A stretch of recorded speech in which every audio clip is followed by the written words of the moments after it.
Kita go through soalan. Kita go through soalan yang pertama. Boleh nampak ke? Jelas tak? Boleh. Boleh. Okey. So kita go through, kita tengok dahulu subtopik yang pertama iaitu pengoksidaan dan penurunan. So kita tengok soalan dia, dia tanya antara yang berikut yang manakah berlaku pada suatu bahan yang mengalami tindak balas penurunan. Jadi kita recall balik. Okey, tindak balas penurunan. Jadi tindak balas penurunan bila kita recall balik, dia mesti mengalami proses apa? Siapa ingat kalau penurunan dia mesti mengalami apa?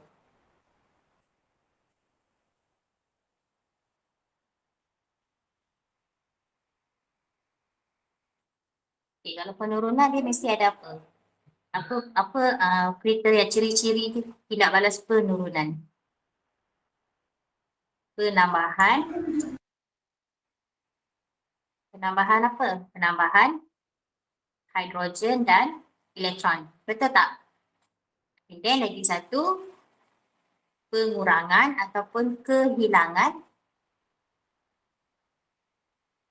Okay, pengurangan atau kehilangan nombor pengoksidaan dan juga apa lagi satu? Lagi satu Oksigen. Oksigen. Yes, oksigen. Jadi kita cikgu santai-santai je. Okay, tak ada nak fokus apa-apa. Just kita nak go through topik by topik sahaja menggunakan kertas satu. Okay. Kita ada banyak sesi lagi untuk cerita kimia. Okay. Jadi, antara A, B, C dan D, which one yang memenuhi ciri-ciri tindak balas penurunan? Form. A. A, okay, very good. Okay, kita go through soalan Kelantan. Okay, soalan negeri Kelantan, percubaan Kelantan. Antara berikut yang manakah berlaku dalam tindak balas pengoksidaan? Okay, ini Cikgu nak Andi jawab. D. Penambahan nombor pengoksidaan. Yes, very good. Penambahan nombor pengoksidaan. So, kalau tindak balas pengoksidaan dia terbaliklah dengan penurunan tadi. So, dia akan mengalami penambahan elektron dan hidrogen. Dan lagi satu dia akan mengalami saya silap, pengurangan atau kehilangan dia penambahan adalah nombor pengoksidaan dan juga oksigen. So jawapan Andi tadi betul. Okey. Okey, seterusnya soalan negeri Selangor. Okey, negeri Selangor ditanya perkataan yang manakah mendefinisi pengoksidaan? Okey, Iman. Saya jawab D, cikgu, penerimaan oksigen. Penerimaan oksigen. Very good. Betul Okay. Seterusnya soalan negeri Kedah. Cikgu main pikap je nama tau. Okay. Soalan negeri Kedah. Dia tanya antara yang berikut yang manakah berlaku dalam tindak balas penurunan. Okey, Razi. Razi ada tak?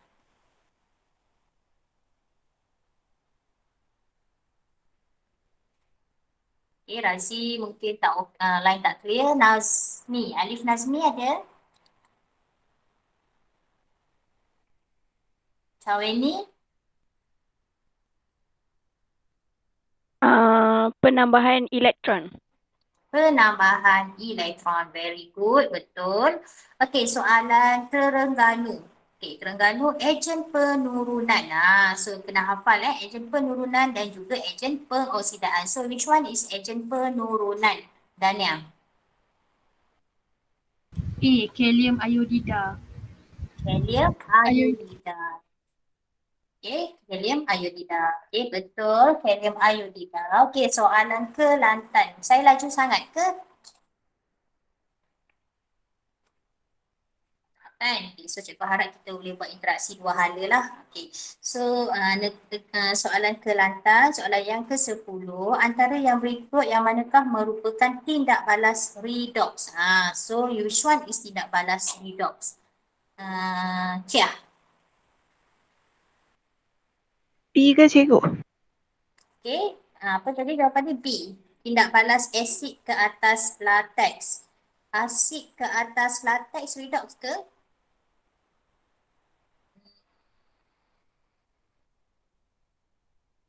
Dia bukan. Kita ada tak belajar contoh tindak balas redox adalah tindak balas asid ke atas latex? A. Yes, okay. P itu bukan. So, yang paling tepat adalah A, menyalakan dapur gas ni kita refer kepada tindak balas pembakaran. Okay. Tindak balas pembakaran tu dia melibatkan tindak balas redox. Okey, betul, bagus. Okey, soalan yang seterusnya. Soalan negeri Johor. Apakah yang berlaku kepada magnesium apabila terbakar dalam udara? Okey. So, magnesium terbakar dalam udara. Macam mana kita nak jawab soalan ni? Ada tak sesiapa yang tahu macam mana nak jawab soalan ni? Okay, so kita boleh buat persamaan magnesium terbakar dalam udara, dia akan menghasilkan apa kelas? Magnesium oksida. Yes, magnesium oksida. So this one kita kita balancekan dia dua, oksigen ada dua, so dua. Okay, so apa yang berlaku kepada magnesium? Daripada kosong, nombor pengoksidaan dia daripada kosong menjadi positif 2. Okay, jadi magnesium tu mengalami tindak balas apa? Chuan Shiki. Penurunan. Kosong kepada 2. Jadi penambahan nombor pengoksidaan kan? So kalau penambahan nombor pengoksidaan, tindak balas penurunan atau pengoksidaan? Pengoksidaan. Pengoksidaan. Okay. Jadi which one is yang betul? C. Kehilangan elektron. Kehilangan elektron. Betul. Okay, sebab dia mengalami tindak balas pengoksidaan. Okey, seterusnya soalan Melaka. Okey, kita tengok antara tindak balas yang berikut yang manakah menunjukkan kuprum dioksidakan. Macam mana nak jawab soalan ni? Kuprum dioksidakan. Maknanya kuprum tu mengalami tindak balas pengoksidaan. Okey. So, kita kena, dia ada bagi A, B, C dan D. Jadi, kita kena buat ataupun tengok satu-satu. Okay, so the first one, tindak balas zinc dengan kuprum 2 oksida. Okay, so kita cuba buat.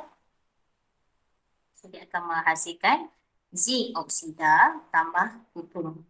Okay, jadi A, betul tak kuprum tu dioksidakan? Darwisha. Tidak. Tidak. Okay, kita nampak kuprum tu dia mengalami kehilangan oksigen kan. Jadi dia penurunan. Okay, itu salah lah. Okey, B. Kuprum dengan larutan argentum nitrat. So, kuprum dengan larutan argentum nitrat.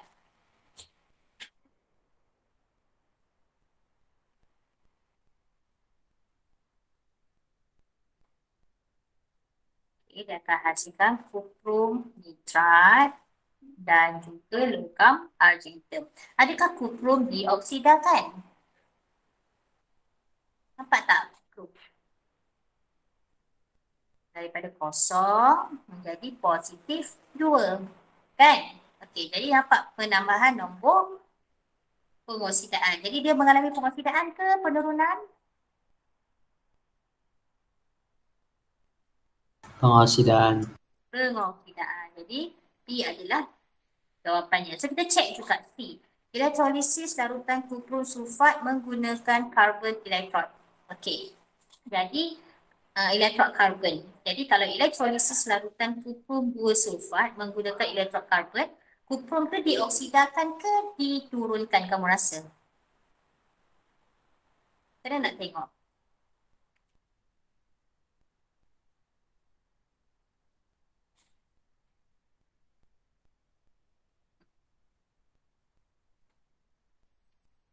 Kuprum tu dia akan diturunkan ke dioksidakan?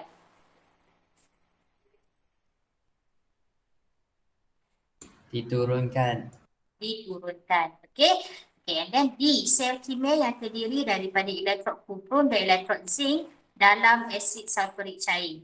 So, zinc dengan kuprum dia akan diturunkan. Sebab apa? Sebab dia bertindak sebagai katot. So, kalau katot, ion zinc yang akan diturunkan. Okey, jadi jawapan yang paling tepat untuk A, B, C dan D adalah B. Okay, ada soalan tak nak tanya setakat ni, kelas? Yang penting kamu hafal ciri-ciri yang cikgu tunjuk tadilah. Okey, ni ciri untuk tindak balas pengoksidaan. Manakala ini adalah ciri untuk tindak balas penurunan. Kamu hafal dia punya 4 ciri. Penambahan oksigen, penambahan nombor pengoksidaan, kehilangan elektron, kehilangan hidrogen. Itu untuk tindak balas pengoksidaan. Okey. Okey, next kita lihat soalan negeri Johor. Nampak banyak soalan yang akan bertanya. Ini semua soalan trial 2021. Okay. So, antara yang berikut, persamaan manakah yang mewakili satu tindak balas redox? Term siapa ya tadi? Kinwana ada? Ada cikgu. Okey, Kinwana, soalan 35. Yang mana mewakili satu tindak balas redox kamu rasa? Saya rasa B. B, boy. Ni Boy. Okey, boy. Kita tak tindak balas redox. Dia ada tak perubahan nombor pengoksidaan? Contoh, cikgu ambil plumbum Okey, plumbum ni adalah positif 2. Okey, so selepas tindak balas, dia masih lagi positif 2. Okey. So, kalium pun sama, positif 2, positif 1. Jadi, sini pun positif 1. Jadi, kalau kita lihat dari segi, cikgu besarkan sikit. So, dari segi dia punya perubahan nombor pengoksidaan macam tak ada perubahan kan, betul tak? Jadi, B ni jawapan yang kurang tepat. Okay. Cuba pula jawapan lain. Ada orang lain nak cuba tak? Sikit. D. D ya? D Donkey. Donkey. Okey, jom kita test jawapan form. Cikgu ambil kuprum So kuprum kita boleh test tengok sama ada nombor pengoksidaan atau oksigen. Kalau nampak ada oksigen, kamu terus tengok. Sini dia ada oksigen, selepas tindak balas tak ada oksigen. Maknanya dia mengalami tindak balas penurunan. Okey, karbon. Okey, kuprum pengoksidaan Okey, karbon. Sebelum tak ada oksigen, selepas tindak balas ada oksigen. Jadi dia mengalami kuprum dia mengalami tindak balas penurunan. Karbon mengalami tindak balas pengoksidaan. Jadi proses pengoksidaan ataupun tindak balas pengoksidaan berlaku serentak dengan tindak balas penurunan. Jadi itu yang kita maksudkan sebagai tindak balas redox. Okey, boleh faham? Kita harap lepas kelas ni kamu dah clear lah dengan tindak balas redox. Okey, soalan negeri Terengganu. Yang berikut menunjukkan suatu persamaan ion berdasarkan persamaan tersebut yang manakah benar. Okay, kita tengok. P daripada kosong menjadi positif 2, nombor pengoksidaannya Q positif 2 menjadi kosong. Okay, ini kosong, ini positif 2, ini positif 2, kosong. Okay, so kita nampaklah dekat situ memang ada tindak balas pengoksidaan dan penurunan yang berlaku secara serentak. Okey, so siapa nak cuba jawab? Cikgu open question. Darwisha boleh? Cikgu. Okey, Darwisha, apa jawapan untuk soalan Terengganu? Saya jawab A. A, P dioksidakan. Okay, P dioksidakan, jadi kita nampaklah P daripada kosong menjadi positif 2. Jadi dia betul Okay, bagus. Okay, soalan nombor 23. Okay, soalan nombor 23. Kita lihat persamaan berikut menunjukkan persamaan ion bagi tindak balas. Ini soalan Selangor. Okay, soalan Selangor set 1. tidak balas antara zinc dengan larutan kuprum nitrat. Okay, so kita nampak zinc dekat sini nombor pengoksidaan dia kosong berubah menjadi positif 2. Okey, kuprum daripada positif 2 menjadi kosong. Okey. So berdasarkan persamaan tersebut, bahan mana yang mengalami pengoksidaan? Bahan mana yang mengalami pengoksidaan, Fatin?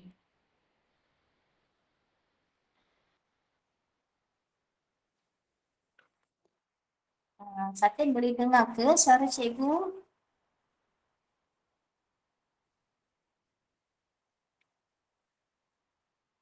Okey, mungkin Fatin line tak berapa jelas. Danish?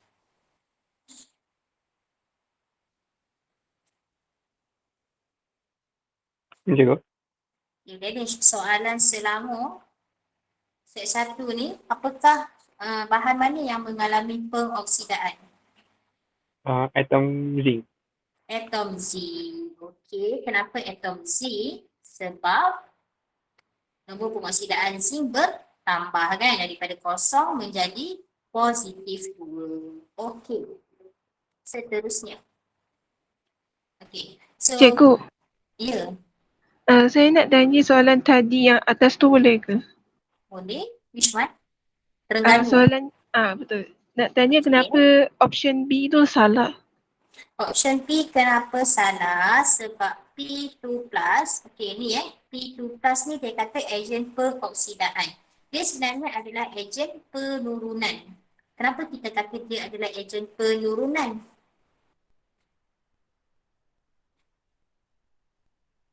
Ya. Cikgu, bukan P2 plus tanpa 2 elektron dia mengalami penurunan ke? Sekejap. Dalam tindak balas ion ni. Dalam tindak balas ion, hasil dia adalah P2+. Dia berubah daripada P menjadi P2+. Maknanya P ni dia menjadi P dia menjadi P dia akan mendema elektron kan? Okay.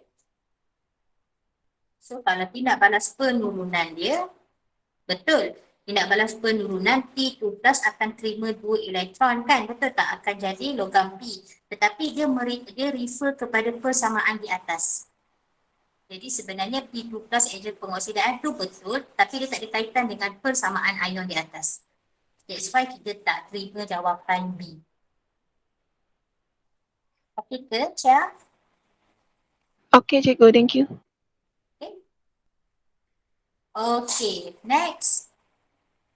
Soalan negeri Johor. Okay, so kita tengok soalan negeri Johor muka surat 3.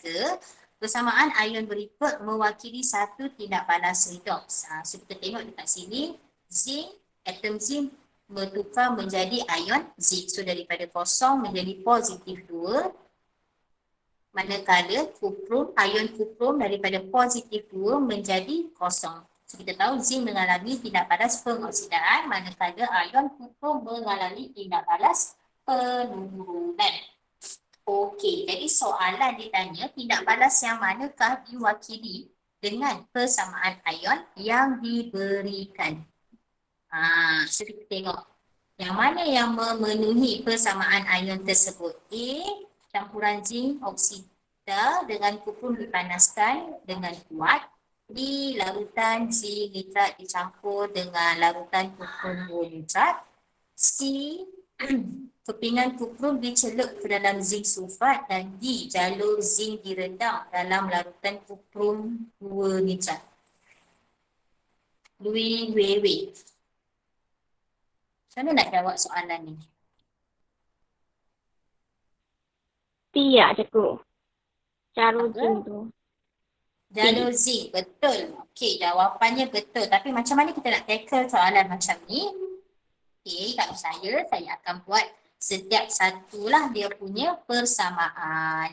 Okey, sebagai contoh, okey, kalau jalur zinc, cikgu ambil dulu contoh ataupun persamaan ion untuk zinc, untuk tindak balas T. So, jalur zinc adalah logam zinc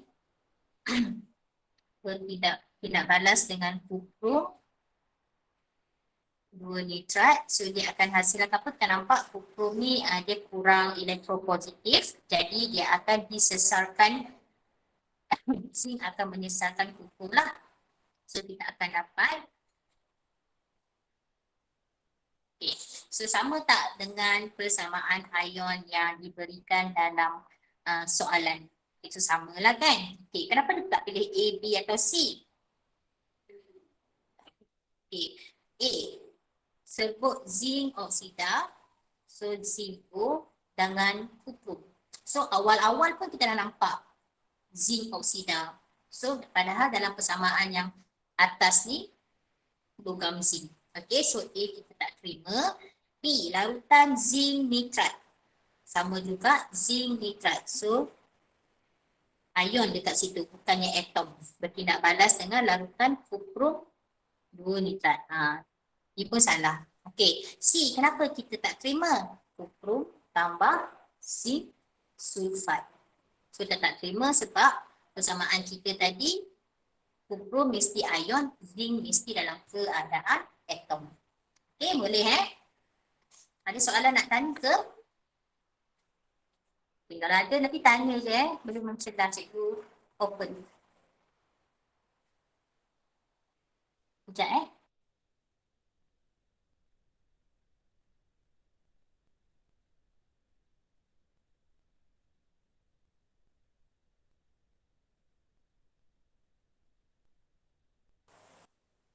Okay.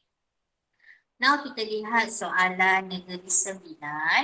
Okay, persamaan ion berikut mewakili satu tindak balas redox. So tengoklah persamaan ion dia. Okay, so pernyataan mana yang betul? Siapa nak jawab? Siapa yang volunteer nak jawab? Kita tengok nama siapa lagi yang belum. Darwish, Muhammad Darwish. Muhammad Darwish ada.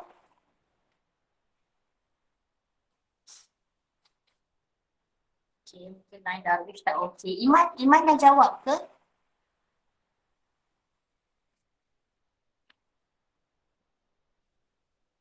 Iman dah Jawapan jawab. C. Jawapan C. Okey, Fong jawab jawapan C. Okey, so jawapannya betul. Atom aluminium mengalami pengoksidaan. Okey. Seterusnya soalan negeri Kedah. Antara berikut yang manakah benar mengenai persamaan kimia seimbang di bawah? Okay. So yang mana yang betul? Alice, boleh share jawapan?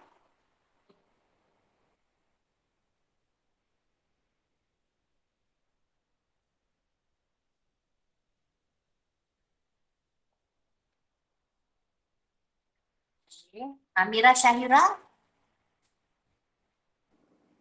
Saya jawab A. A.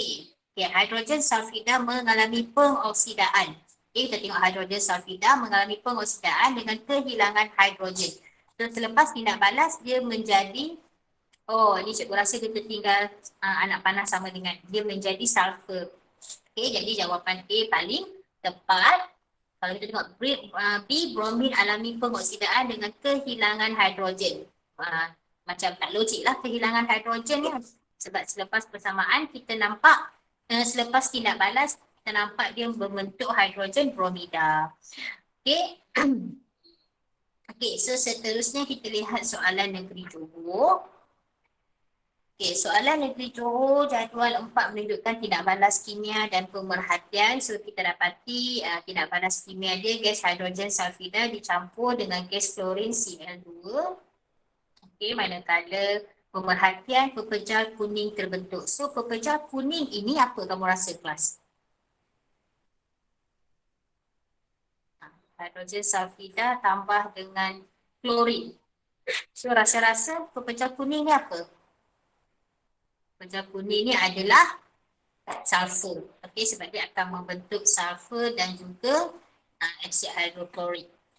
Hidrogen klorida. Manakala tindak balas ni yang pertama, tindak balas yang kedua adalah klorin, air klorin bertindak balas dengan kalium iodida. So dia akan menghasilkan kalium klorida dan juga iodida. So larutan tak berwarna bertukar perang. So larutan tak berwarna tu adalah kalium iodida, bertukar menjadi perang tu adalah larutan iodin lah.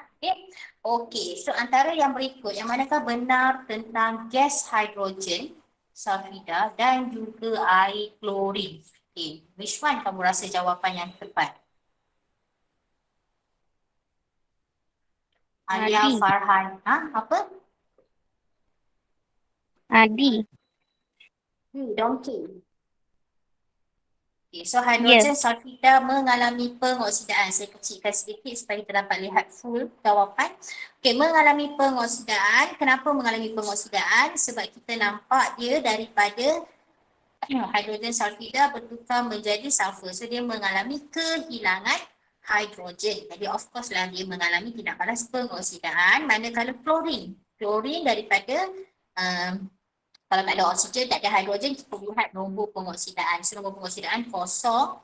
So selepas tindak balas, dia menjadi negatif 1. So nombor pengoksidaan dia berkurang. Jadi kalau berkurang, dia mengalami penurunan. Jadi jawapan yang kawan kamu nyatakan tadi tu betul. Siapa yang menyatakan jawapan tadi? Cikgu tak perasan. Andi, cikgu. Andi, okay, very good Andi. Okey, next kita lihat mana dah hilang dah soalan saya. Okey, kita lihat soalan SBT. Soalan trial SBT. Apakah nombor pengoksidaan X dalam ion X2O8? Ion X2O8. Siapa boleh kira nombor pengoksidaan X? Positif 7 cikgu. Positif 7. Ada tak yang tak tahu macam mana nak kira nombor pengoksidaan? Jangan malu nak angkat. Ada tak yang tak tahu nak kira? Kalau tak tahu, just angkat tangan je. Nanti cikgu tunjuk jalan kira. Okay, mungkin ada yang tak tahu. So cikgu ulang lagi sekali macam mana nak kira nombor pengoksidaan X. So kita tengok ada berapa X kat sini? 2. Okay, 2X tambah, okay, ada 8 oksigen. So, oksigen kita tahu nombor pengoksidaan dia negatif 2. Macam mana saya tahu negatif 2? Biasanya nombor pengoksidaan ni sama dengan charge. So, sama dengan berapa? Tengok dekat sini charge dia. So, dia sama dengan negatif 2.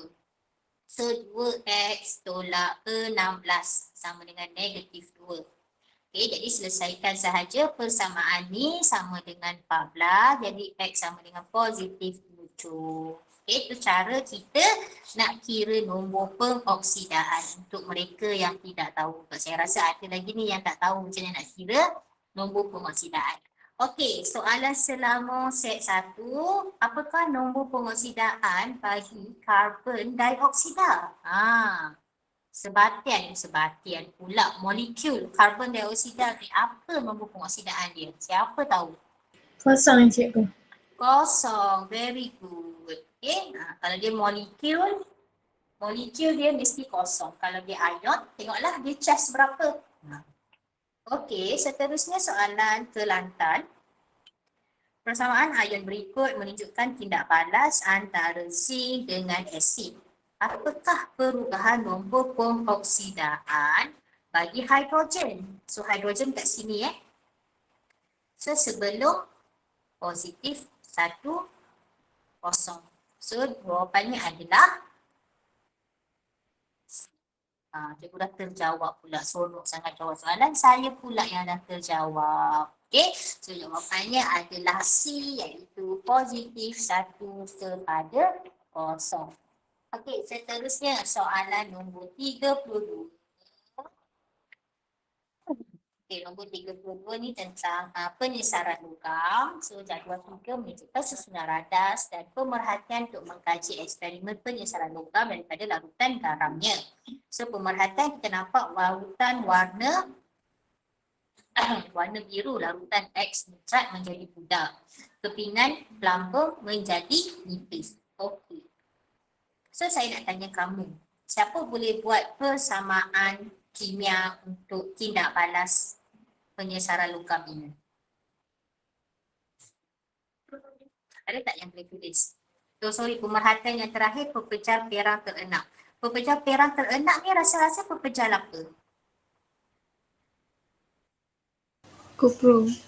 Yes, pepecah rumek. Okey, warna biru larutan X. Kamu rasa-rasa ion X ni ion apa?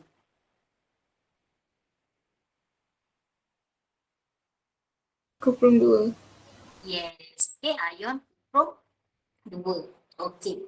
So, kita cuba buat persamaan tindak balas ini, iaitu kuprum, larutan kuprum 2 nitrat bertindak balas dengan plumbum. Jadi kita tahu plumbum dia lebih elektropositif daripada kuprum, jadi dia boleh menyesarkan atom ion kuprum daripada larutan garamnya. Jadi kita akan dapat persamaan dia adalah plumbum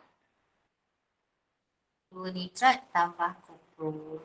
So, antara yang berikut, yang manakah persamaan bagi tindak balas pengoksidaan dan tindak balas penurunan yang berlaku?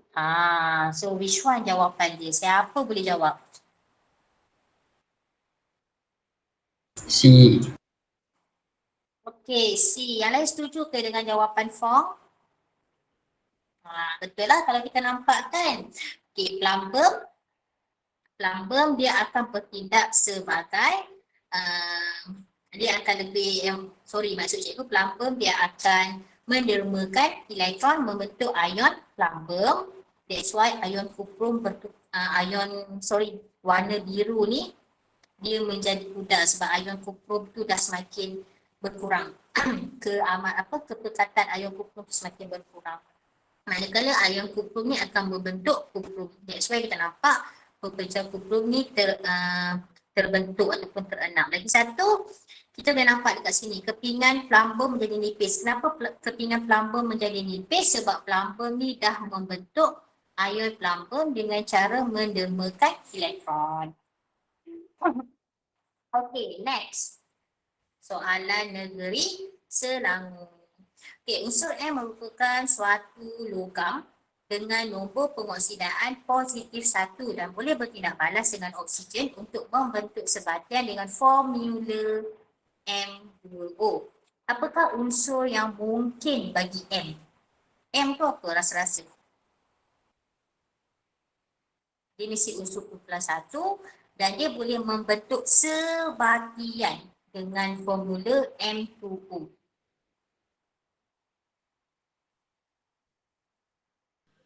Cikgu nak cuba Boleh, Iman? 1 dan 4 1 dan 4. Okey. Tengok 1 dan 4 maknanya natrium dengan hidrogen. Hidrogen boleh membentuk sebatian tak? Sebatian ni biasa dia akan membentuk ikatan kimia. Betul? Sebatian dia akan membentuk ikatan kimia. Jadi kita tahu hidrogen dia adalah bukan logam. Kan? Dia bukan logam. Jadi hidrogen kurang tepat. Natrium betul. Okey. Lagi satu adalah argentum. Sebab ini adalah logam. Dan ini pun adalah logam. Jadi dia akan membentuk dengan oksigen yang bukan logam. So jawapannya adalah ini. We try. Okey, soalan SBP 2021 antara logam berikut yang mana boleh diekstrak dari bijinya melalui tindak balas penurunan oleh karbon. So kalau kita nak turunkan dia menggunakan karbon, apa syarat-syaratnya? Dia mesti kurang reaktif daripada karbon. Dalam kita belajar dulu dalam sirika reaktifan logam, karbon duduk antara mana?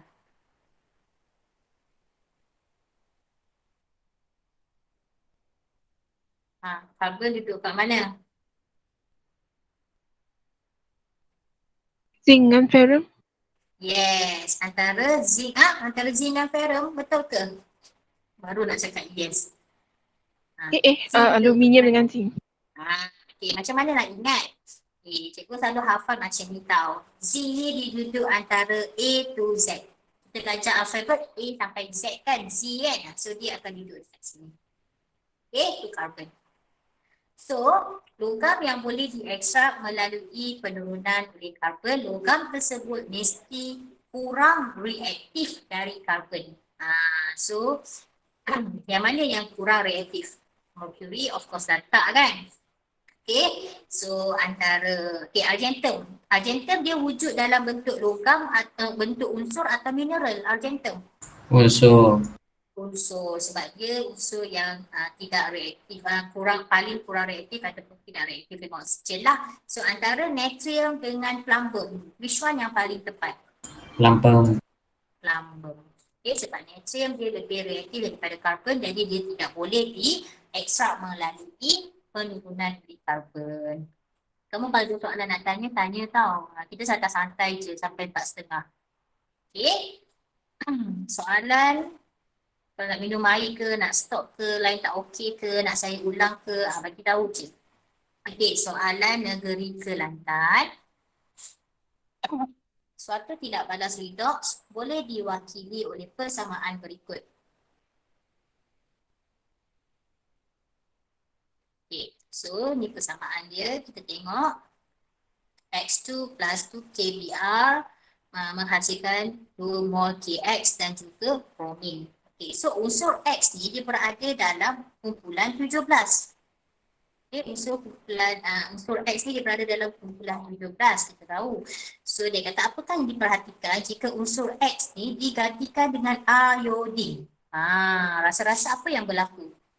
Ada tak tindak balas? Dia punya susunan Tak ada. Tak ada. Kenapa tak ada form? Iodine dia kurang reaktif daripada bromin. Yes, betul. So kalau kita lihat daripada kedudukan susunan kumpulan 17 dalam jadual berkala unsur, dia fluorin, bromin dan juga iodin. So semakin ke bawah, kereaktifan dia semakin berkurang. Okey, jadi kalaulah digantikan X ni dengan iodin, iodin duduk di bawah bromin. Jadi dia kurang reaktif daripada bromin, jadi dia tak boleh nak sesarkan bromin daripada larutan halidanya. Okey, so tiada perubahan diperhatikan. Very good. Okey, soalan. Saya sampai ke top lah. Okey, soalan nombor 24. Bahan mana yang boleh digunakan untuk, ni kita masuk sikit tentang konsep penukaran ferrum 2 ke ferrum 3. So, bahan apa yang boleh digunakan untuk menukarkan ion ferrum 2 kepada ion ferrum 3? So, first of all, cikgu nak tanya. Proses penukaran ion ferrum 2 kepada ion ferrum 3 ni tindak balas pengoksidaan atau penurunan? Oksidaan. Pengoksidaan. Jadi bahan yang nak oksidakan ion ferrum 2 kepada ion, ni pengoksidaan. So bahan yang nak yang nak oksidakan tu dia mesti adalah ejen apa? Ejen pengoksidaan lah, betul tak?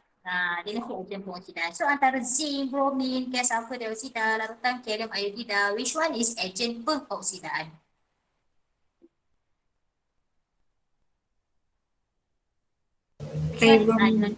Air bromin. So selain daripada air bromin, apa lagi ejen pengoksidaan yang kamu hafal?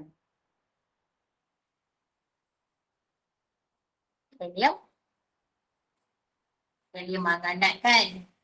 Kalium manganat beresi lagi. Kalium dikromat. Hafal tak?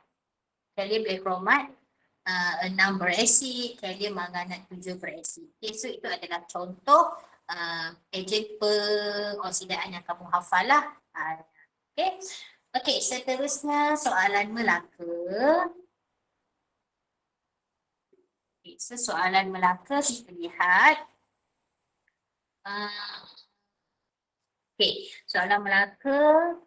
Larutan ion ferrum 3 boleh ditukarkan kepada ion ferrum 2 dengan mencampurkan serbuk zinc. Okay. Tapi cikgu nak tanya dulu, kalau ferrum 3 kepada ferrum 2, dia adalah proses Pengosidaan ke penurunan? Penurunan. Penurunan. Jadi zinc ini dia akan bertindak sebagai zinc ini adalah ejen penurunan. Jadi yang mana yang boleh menggantikan zinc ataupun kata lainnya, yang manakah adalah apa orang kata? Yang manakah adalah contoh ejen penurunan? Kalium iodida. Kalium iodida. Okay, kalium iodida. Okay, very good.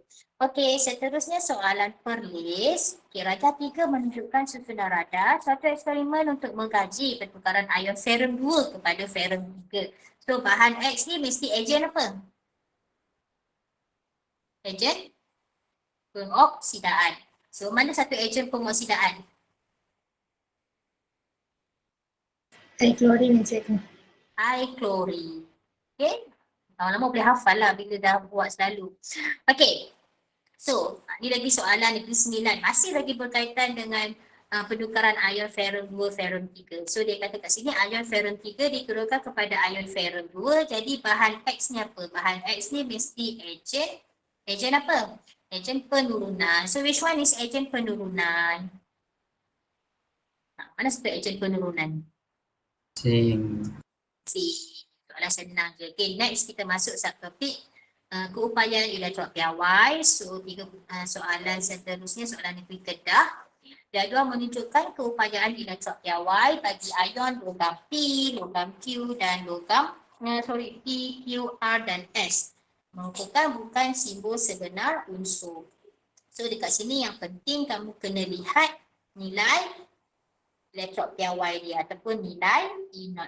Okay, so berdasarkan maklumat di atas, yang manakah susunan yang betul mengikut urutan menaik kekuatan ejen pengoksidaan. So kalau ejen pengoksidaan, dia mesti ion atau logam. Kalau ejen pengoksidaan, ion ke logam? Cation ke logam? Cation. Cation. Okay, kamu ingat cation. Sebab dia akan mengalami penurunan. Dia yang akan terima elektron. So, dia mesti cation. Jadi, A dengan B automatic dah out of our list. Okay. So, kita ikut kekuatan ejen pengoksidaan yang menaik. So, kita mesti ambil nilai yang paling mana ke mana? Paling negatif ke paling positif. Yes, paling negatif ke paling positif. So the first one yang paling kuat adalah positif ion P. Okay, ion P. Yang kedua adalah ion apa? Ion R. Okay, yang ketiga adalah ion S dan yang keempat adalah ion Q. Yang paling kuat adalah ion P dan yang paling lemah adalah ion Q. Okay? So susunan dia adalah which one? C or D? C ke D?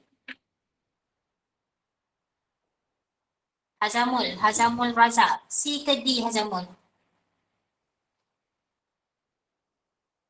Okay, aku dah terus buang A dengan B.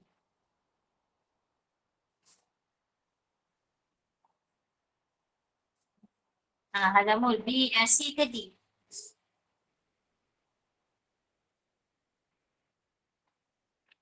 Nur Ain Patricia? D.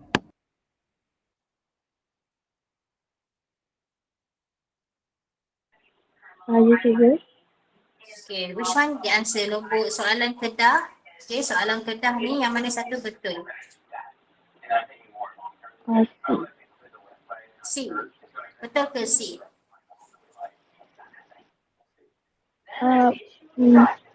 D lah, cikgu. Mana boleh tukar-tukar ni? Sekejap, saya salah yang punya pandang D. tadi.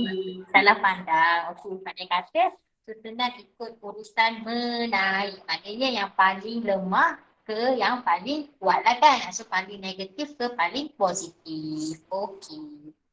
Okay. Soalan negeri Selangor, set 2.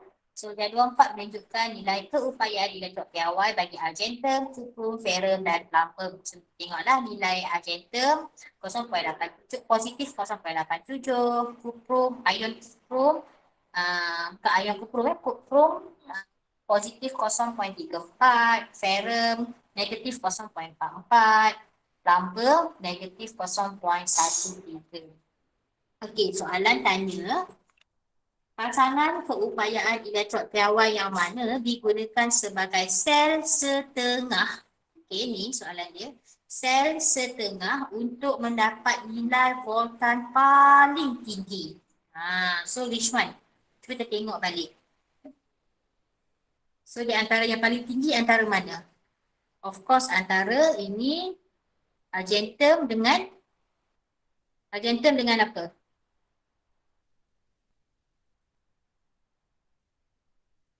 Mesti paling positif Ferrum. dengan ferrum. Paling positif dan paling negatif. So 1 dan 3. So which one yang ada 1 dan 3? Jadi jawapannya adalah D dot Q.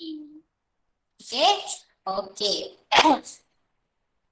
Seterusnya nombor 34. Okay. Soalan nombor 34. Soalan perlis. Soalan yang ke-34. Nilai keupayaan elektron piawai inok bagi tidak balas sel setengah diberikan seperti di bawah. Apakah yang dapat disimpulkan daripada maklumat yang diberikan? So kita tengok zinc negatif 0.76, ferrum positif 0.77. Jadi nombor penguasaan bagi ferrum meningkat daripada positif 2 ke positif 3. Ada kaitan tak? Macam tak ada kaitan kan?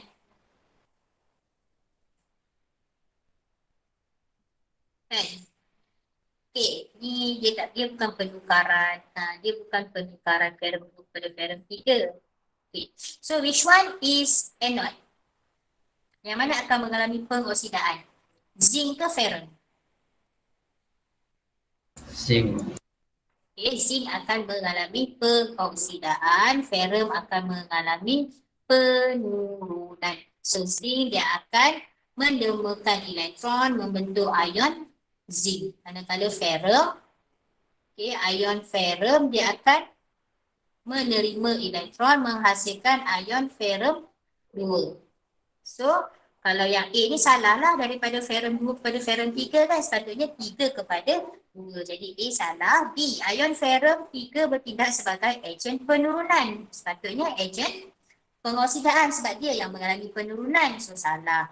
C, ion zinc lebih mudah menerima elektron. Ion zinc lebih mudah menerima elektron, tapi dekat sini zinc yang mendermakan elektron, bukannya ion zinc. Ataupun kita kata ion ferrum yang lebih mudah menerima elektron. So salah. B, atom zinc mengalami pengoksidaan. Betul tak? Betul lah kan, sebab dia yang menderma elektron. So tu cara kita nak jawab soalan kertas 1. Okey, next kita tengok tajuk sel kimia. Okey, sel kimia kita tengok suatu sel elektrokimia terdiri daripada sel-sel setengah yang berikut. So sel kimia ni kamu kena faham. Nak tentukan which one is anode dengan cathode, kita tengok nilai inode. Okay, kalau inode dia lebih negatif, maka dia akan bertindak sebagai anode. Okay, so kalau anode ni dia akan mengalami pengoksidaan. So yang kurang negatif atau lebih positif dia akan jadi cathode, jadi dia akan mengalami tindak balas penurunan. Okay, so pernyataan yang mana benar berdasarkan jadual di atas? Apa jawapannya? Cikgu kecilkan sikit supaya kita boleh baca soalan A, B, pilihan jawapan A, B, C, D. So yang mana satu jawapannya? Pernyataan manakah benar berdasarkan jadual di atas? Cikgu nak tanya siapa, dah penat lah cikgu cakap. Cikgu nak minta orang lain jawab. Cikgu nak 10 nama. Najwa. Najwa, apa jawapan dia Najwa? A, B, C, D. Sekejap. Saya jawab B cikgu. B, pengoksidaan berlaku di elektrod ferrum. Betul tak? Betul. Kalau A, pengoksidaan berlaku di nikel, salah lah. Nikel tadi penurunan kan? Nikel bertindak sebagai ejen penurunan kalau dia dah mengalami proses penurunan, takkanlah dia nak jadi ejen penurunan kan? Salah. F bertindak sebagai ejen pengoksidaan pun sebab dia sendiri yang mengalami pengoksidaan. Jadi B tu betul. Okey, seterusnya soalan Melaka. Okey, soalan negeri Melaka, dia tanya kita Rajah 11 menunjukkan, Rajah 11 menunjukkan suatu sel kimia dan jadual 4 menunjukkan nilai keupayaan elektron piawai sel setengah beberapa logam. Okey, so dia bagi dekat sini, sekejap kenapa. Okey. So dekat sini dia bagi PQ. So berdasarkan rajah 11 ni, cikgu nak tanya yang mana anode, yang mana cathode. Yang mana anode, yang mana cathode kelas? Cepat. P anode. P anode. Kenapa Andi kata P anode? Sebab aliran elektron tu dia pergi ke elektrod Q. Ya, kita nampak aliran elektron, arah pergerakan elektron ni so dia gerak, dia keluar dari P masuk ke Q. So kita tahulah P tu anode, dia yang menerima elektron. Okey, so Q ni adalah cathode. Okey, jadi berdasarkan rajah 11 dan nilai E0, so zinc negatif 0.76, kuprum 0.34, nikel 0.25. So pasangan mana yang betul? Rasa-rasa mana satu P? P mesti yang paling. Okey, kalau kita tengok A. Okey, A dia kata P tu zinc. Zinc. Q tu kuprum. So ini adalah anode, ni adalah cathode. So logik lah kan, betul lah kan? Okay. Kalau B, B ni dia kata P ni adalah kuprum. P ni adalah kuprum. So ni anode. Betul ke? Tak mungkin lah sebab positif kan. So salah. Okay, C. C dia kata P nikel. Ini adalah P anode. Zinc adalah cathode. Logik tak? Tak logik lah kan sebab sini lebih negatif, sepatutnya sinilah anode. Okay, jadi jawapannya adalah A.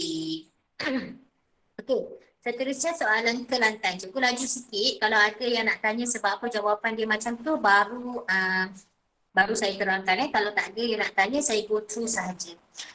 Okey, soalan negeri Kelantan, rajah 13 menunjukkan satu sel kimia, so kepingan zinc dan kuprum. So zinc ini akan bertindak sebagai anode dan dia yang akan mengalami tidak balas pengoksidaan. Manakala kuprum adalah cathode dan dia akan mengalami penurunan. Jadi bahan manakah yang mengalami pengoksidaan dan penurunan? So kat sini dia dah bagi bahan yang mengalami pengoksidaan adalah zinc, manakala bahan yang mengalami penurunan adalah kuprum. Okay. Kenapa ion kuprum bukan ion hidrogen? Kenapa ion kuprum bukan ion hidrogen? Siapa boleh terangkan kenapa ion kuprum bukan ion hidrogen?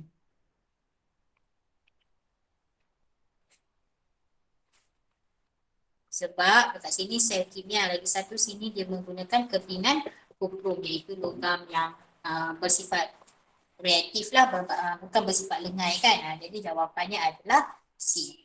Okey, seterusnya soalan negeri 9. Rajah 14 menunjukkan satu sel kimia ringkas, kepingan zinc dan argentum. Jadi kita tahu zinc nilai dia adalah negatif 0.76. Argentum adalah nilai dia positif 0.80. Jadi kita tengok dekat sini, zinc lebih negatif. Jadi zinc akan bertindak sebagai anode, manakala argentum akan bertindak sebagai cathode. Okey, berapa nilai voltan bagi sel ini? Macam mana nak cari nilai E sel? Siapa ingat formula dia? Macam mana nak cari nilai E sel? E0 cathode tolak E0 anode. Yes, E0 cathode tolak E not anode. So anode cathode berapa? Okay, anode and cathode argentum adalah positif 0.80 tolak anode C negatif 0.76. So bila kamu selesaikan kamu akan dapat positif 1.56 volt. Boleh? Boleh Okey. Next adalah soalan SDT 2021. Kita cuba habis sampai 4.30 Kalau kata lebih 4.30 pun cikgu akan habiskan juga untuk bab yang pertama. Bab redox. But next time cikgu nak bincang untuk sebahagian karbon. Okey, so SDT 2021 soalan SDT rajah 36 menunjukkan susunan radas bagi satu sel kimia.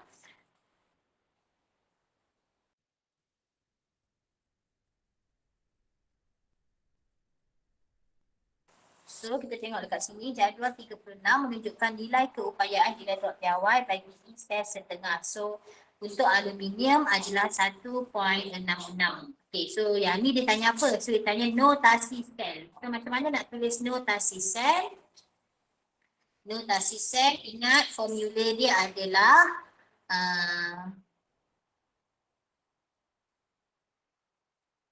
anode, elektrod anode. Okay, elektrod untuk anode. Elektrod untuk anode adalah aluminium. Okay. Allah, buruk tu. Okay. Untuk aluminium, kemudian kita tulis dia dalam keadaan perpecahan. Okay, kemudian kita ambil dia punya cation yang ada dalam elektrolit. So kat sini ada argentum. So Ag plus dalam larutan aqueous. Sorry ni satu garis je. So double slash titian garam, simbol untuk titian garam dan cation untuk di cathode. So cation dia adalah ini aluminium. So argentum plus aqueous. Elektrod dia adalah argentum. So which one jawapan dia adalah A, B, C, D? B. B, okay. Okay, next adalah soalan negeri Kedah. Okay, rajah 4 menunjukkan susunan radas bagi sel Daniel dan nilai inot bagi dua sel setengah. Jadi dia suruh bagi juga notasi sel, betul? Dia tanya notasi sel. So which one is notasi sel bagi sel kimia tersebut? Siapa boleh jawab? C. C, okay, betul, bagus. Cikgu dah tak explain lah sama je. Okay, so seterusnya kita masuk sel elektrolisis. Rajah 16 menunjukkan susunan radas untuk mengkaji elektrolisis larutan natrium klorida menggunakan elektrod karbon. Okey, jadi namakan gas X dan gas Y. Okay, macam mana kita nak selesaikan soalan ini? So kita tengok which one is anode, which one is cathode. So X, elektron karbon sini adalah anode kan, betul? Kalau saya salah betulkan ya. Okay, so ini adalah anode. So ini adalah cathode. Okay, kita tengok terminal lah, yang pendek tu adalah terminal negatif. So dia adalah cathode, yang panjang tu terminal positif untuk anode. Ingat terminal positif dengan terminal positif negatif dengan terminal negatif positif untuk anode dan bagi elektrolisis dengan sel kimia dia terbalik. Kalau terminal negatif sel kimia dia adalah anode. Kalau terminal negatif elektrolisis dia adalah cathode. So saya cadangkan kamu hafal pendek cathode, panjang anode. Okey. Jadi dekat anode ni adalah anion. So anion yang akan tertarik adalah anion apa? Anion apa yang akan tertarik dekat anode? Ion klorida dan juga ion hidroksida. So which one yang akan dipilih untuk dinyah cas? Ion klorida. Ion klorida. Kenapa ion klorida yang akan dipilih untuk dinyah cas? Sebab dia punya kepekatan elektrolit adalah pekat. Okey.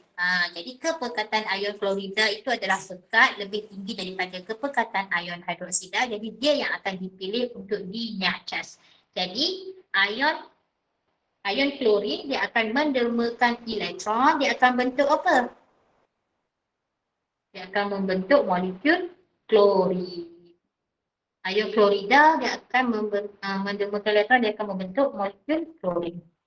Okay. So X ni adalah gas klorin. So ni salah lah. Okay. So kalau kamu tak nak buat untuk Y pun kamu dah nampak kan jawapan dia apa. Kalau kamu nak buat, okay. So dekat kathod apa yang akan tertarik? Natrium dengan hidrogen. Betul. So kita lihat nilai E0 dia. Okay. Nilai E0 yang lebih positif. Tapi kat sini kita fikir logik gas. Takkanlah gas natrium kan? Memang tak ada lah gas natrium. So of course lah gas hidrogen. So jawapannya adalah A. Okey, soalan Johor. Pengeksaktan logam daripada bijinya. Kita lihat soalan Johor. Rajah 10 menunjukkan relau bagas dan suhu di dalamnya semasa pengeksaktan biji besi. So bahan X dekat sini. Apakah sifat bahan X yang sesuai membuatkan lapisannya digunakan sebagai lapisan dalam relau bagas? Okey, apa jawapan kamu?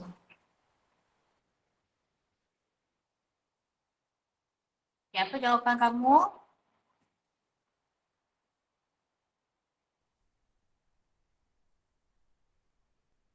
Raukah, what's your answer?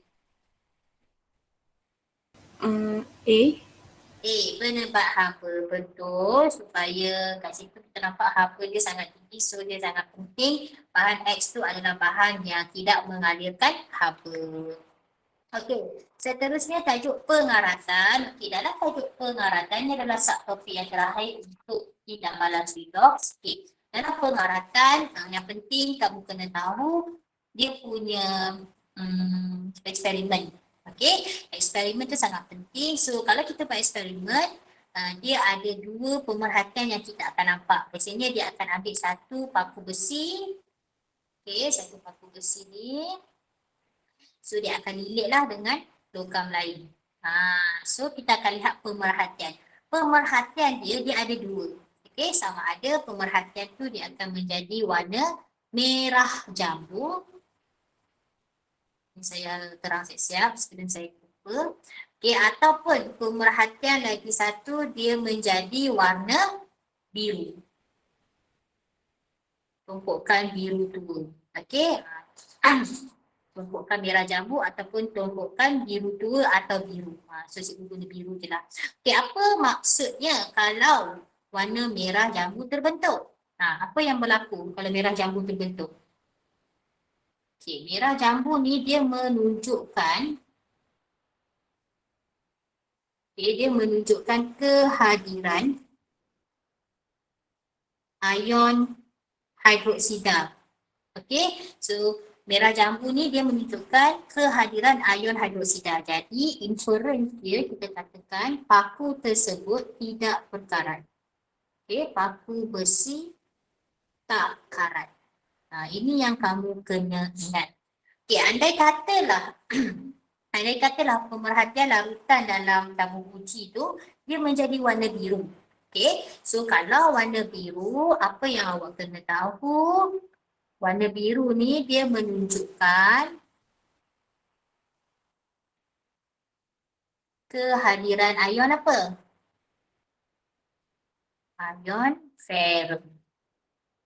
Okay, dia menunjukkan kehadiran ion ferrum 2. So, itu memberi inference paku besi tersebut berkarat. Itu yang kita kena faham lah. Okey, nak salin ke ataupun boleh screenshot benda ni. Okey. So, kita lihat soalan dia tanya. Okey. So, dia kata eksperimen ni ada 3, X, logam X, logam Y, logam Z. Okey, untuk logam X banyak tumpuk biru. Jadi paku besi tu berkarat ke tidak? berkarat, Karat banyak lah kan. Okey, why? Why dia kata tumpuk merah jambu terbentuk. So, paku besi tidak karat. Okey, manakala Z. Z dia kata paku besi dililit dengan logam Z. So, sedikit tumpuk biru. So, dia berkarat sebab ada warna biru tapi karatnya sedikit. Okey, karatnya sedikit. Okey, so berdasarkan eksperimen itu, dia suruh kita susunan logam yang mana mengikut tertib keelektropositifan menurun.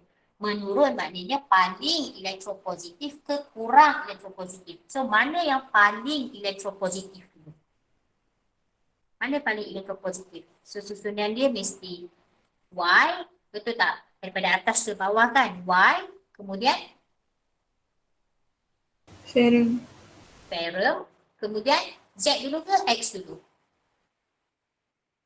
Z. Z. Kenapa Z? Sebab yang pemerhatian tu kata sedikit je. Yes. Sebab pemerhatian itu dia kata sedikit je karat. Dan seterusnya X. So, which one is the answer? A. Okay. So, jawapannya adalah okay. Seterusnya, soalan Selangor. Masih lagi soalan karat. So, dia kata tabung uji P ni, dia ada paku besi dililit dengan logam X. So, pemerhatian, kita nampak tumpuk merah jambu terbentuk. So, kalau tumpuk merah jambu terbentuk, maknanya karat tidak terbentuk lah. Okay, ataupun kita kata logam X lebih elektropositif daripada ferrum. Macam ni pun boleh juga kita buat. Okey, X lebih elektropositif daripada ferrum dan paku besi tidak karat. Okey, seterusnya kita tengok set Q. Cuba kecilkan sikit. Okey. Set Q pula dia kata dia dililit oleh logam Y. Tumpuk biru jambu. Ni saya rasa salah ni, biru tua. Biru tua terbentuk. Ataupun tumpuk biru terbentuk. Jadi, apa yang kita boleh nyatakan? Karat terbentuk. Okey, karat. Ataupun paku besi berkarat. So, kita katakan ferrum lebih elektropositif daripada Y. Sebab tu, ferrum yang akan mendermakan elektron. That's why dia yang akan membentuk ion. Jadi, berdasarkan pemerhatian susun besi logam X dan logam Y mengikut tertib menaik ke elektropositifan. Okay, siapa boleh jawab? Siti Nabila boleh?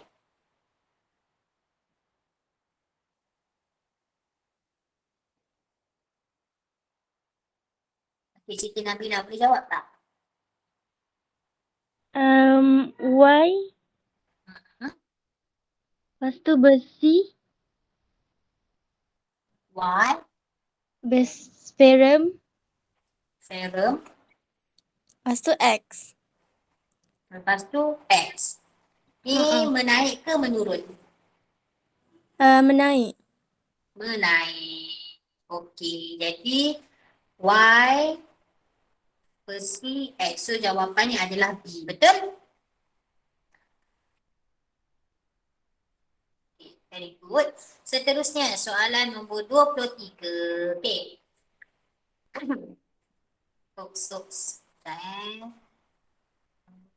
soalan mana tadi tu? Surat 17.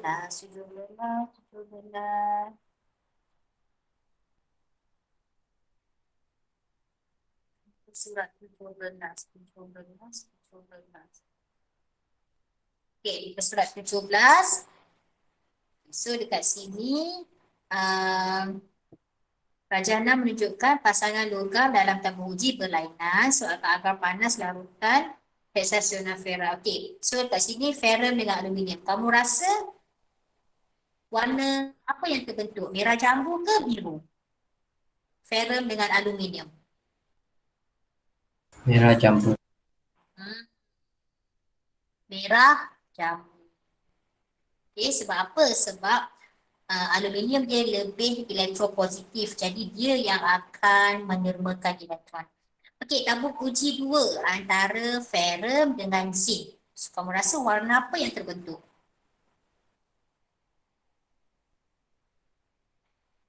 Merah jambu ya cikgu. Yes, merah jambu. Sebab zinc lebih elektropositif daripada ferrum.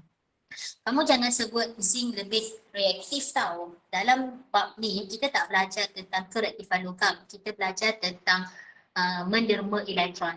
Okey, pergerakan elektron. So, kalau menderma elektron, dia lebih tepat adalah elektropositif. Okey?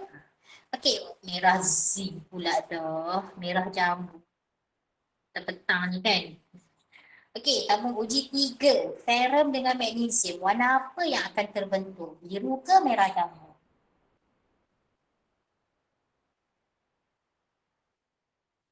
Merah jambu. Merah jambu. Okey, tabung uji 4. Warna apa yang terbentuk? Ferrum dengan platinum.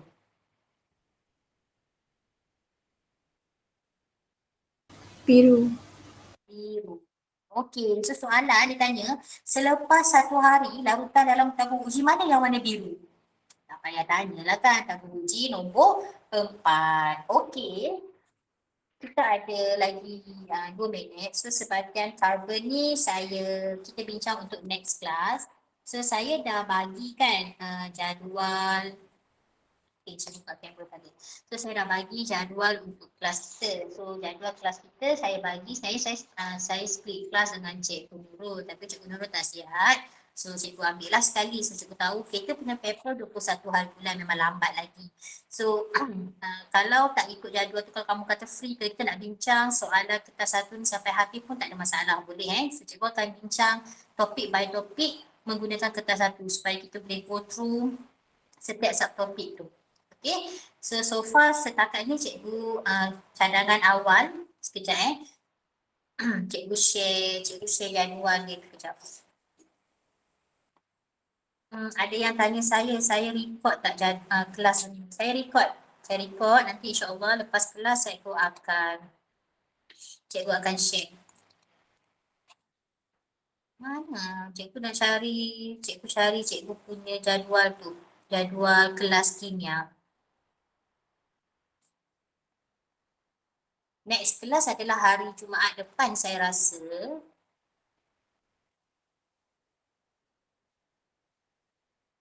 Sekejap ya. Ini cadangan asal lah, tapi cikgu tak go through jadual exam kamu. Mungkin ada hari yang kamu tak ada paper dan kamu rasa kamu nak study kimia, kita boleh buat kelas. So based on your request lah.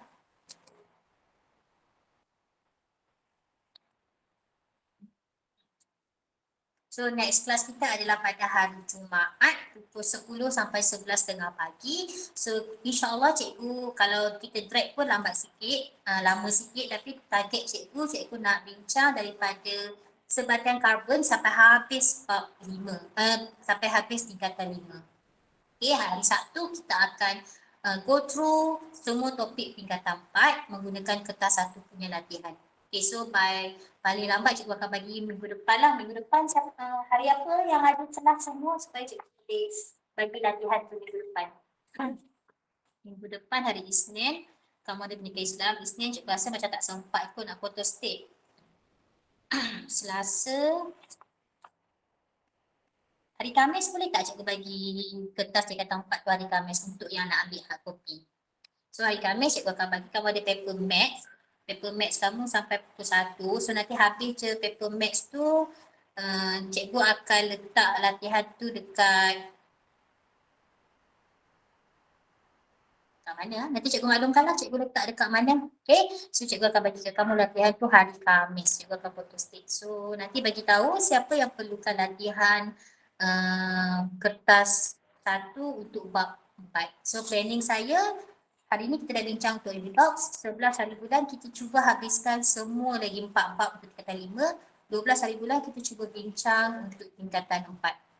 Okay, so lepas tu kita akan buat latihan berfokus format SPM.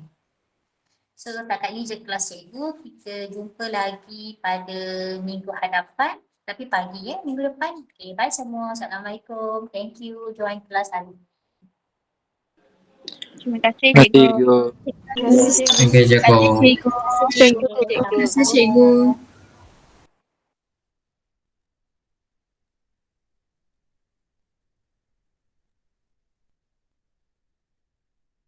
Jeko. Ya. Hello.